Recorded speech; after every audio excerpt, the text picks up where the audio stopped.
नमस्कार मित्रांनो, टेक्निकल गुरु चॅनलमध्ये तुमचं पुन्हा एकदा सहर्ष स्वागत आहे.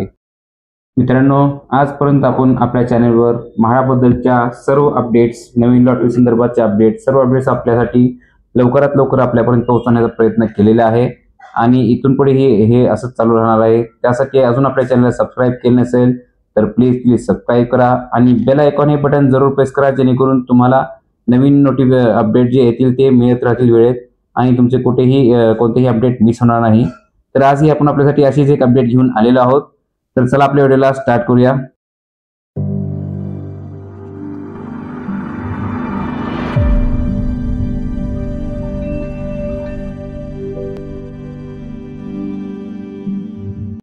मित्रांनो, तुम्हाला माहीतच आहे की मुंबई व मुंबई परिसरात घर घेणे म्हणजे आता सर्वसामान्यांच्या आवाक्याबाहेर गेले आहे.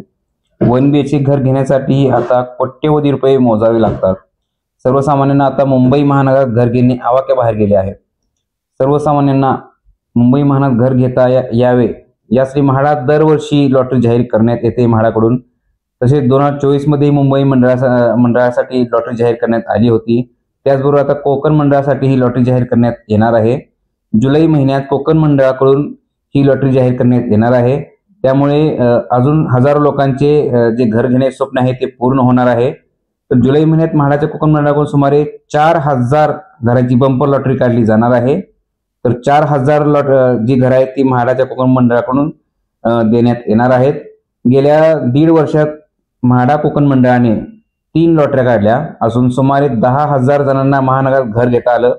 आता जुलै महिन्यात पुन्हा एकदा सुमारे 4000 घरांची लॉटरी काढण्यात येणार आहे. पुन्हा एकदा हजारो नागरिकांचे स्वप्न साकार होणार आहे. यात म्हाडाने चितळसर येथे उभारलेल्या 1173 घरांसह हाऊसिंग स्टॉकमधून म्हाडाला मिळालेल्या घरांचा देखील समावेश असणार आहे. तर कल्याण येथेही म्हाडाला 2500 घरे देखील मिळणार आहेत. त्यामुळे म्हाडाची सर्वाधिक घरे ठाणे आणि कल्याण येथेच असणार आहेत. म्हणजेच की ठाणे आणि कल्याणमध्ये म्हाडाची भरपूर घरं यामध्ये येणार आहेत कोकण मंडळाची. तर मित्रांनो, मुंबईसारख्या शहरामध्ये स्वतःच घर घेण्याची ही संधी बिलकुल सोडू नका आणि आजच तयारीला लागा. तर या लॉटरीमध्ये अप्लाय करण्यासाठी तुम्हाला कोणत्या कागदपत्रांची आवश्यकता आहे ते आपण पाहूया. सर्वप्रथम तुम्हाला तुमचे आधार कार्ड आणि पॅन कार्ड हे असायला पाहिजे आणि विशेषतः म्हणजे आधार कार्ड आणि पॅन कार्ड यामध्ये तुमचे दोन्हीमध्ये नाव जे आहे ते सेम असायला पाहिजे. डेट ऑफ बर्थ सुद्धा सेम असायला पाहिजे. ही गोष्ट महत्त्वाची आहे. त्याशिवाय तुमचा फॉर्म पुढे सरकणार नाही. आणि जर तुम्ही मॅरिड असाल म्हणजे विवाहित असाल तर पती पत्नी दोघांचे पण आधार कार्ड आणि पॅन कार्ड आवश्यक आहे. दुसरी गोष्ट जी आपल्याला लागणार आहे ती म्हणजे तुमचे डोमोसाईल सर्टिफिकेट. डोमोसाईल सर्टिफिकेट तुम्ही 2018 नंतरचं कोणतंही चालेल, ज्यावर बारकोड वगैरे असायला पाहिजे. लक्षात ठेवा की जुना डोमोसाईल चालणार नाही. यासाठी फक्त नवीनच डोमोसाईल हवा आहे, जो की 2018 नंतरचाच पाहिजे आहे. बऱ्याच लोकांची शंका असते की रहिवासी दाखला म्हणजेच डोमोसाईल असतो, तर तसे नाहीये. डोमोसाईल हा वेगळा दाखला आहे आणि रहिवासी दाखला हा वेगळा दाखला आहे. तर यामध्ये फरक लक्षात ठेवा. त्यानंतरचे डॉक्युमेंट जे आहे मित्रांनो ते आहे तुमचं इन्कम सर्टिफिकेट किंवा इन्कम टॅक्स रिटर्न, जे या दोन्हीपैकी कोणतंही चालतं. इन्कम सर्टिफिकेट तुमचं तहसीलदाराचं असेल पाहिजे, ज्यावर बारकोड वगैरे असायला पाहिजे.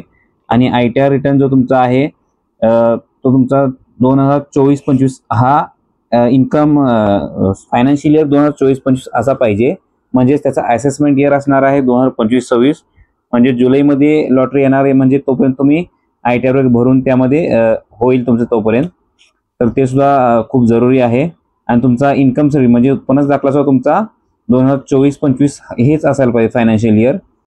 अगर तुम्हाला कास्टमधून अगर अप्लाय करायचं आहे म्हणजे तुम्हाला कास्ट रिझर्वेशन अगर म्हाडामध्ये घ्यायचं आहे तर तुम्हाला ते तुमचे कास्टचे सर्टिफिकेट जे आहे ते सादर करावं लागेल.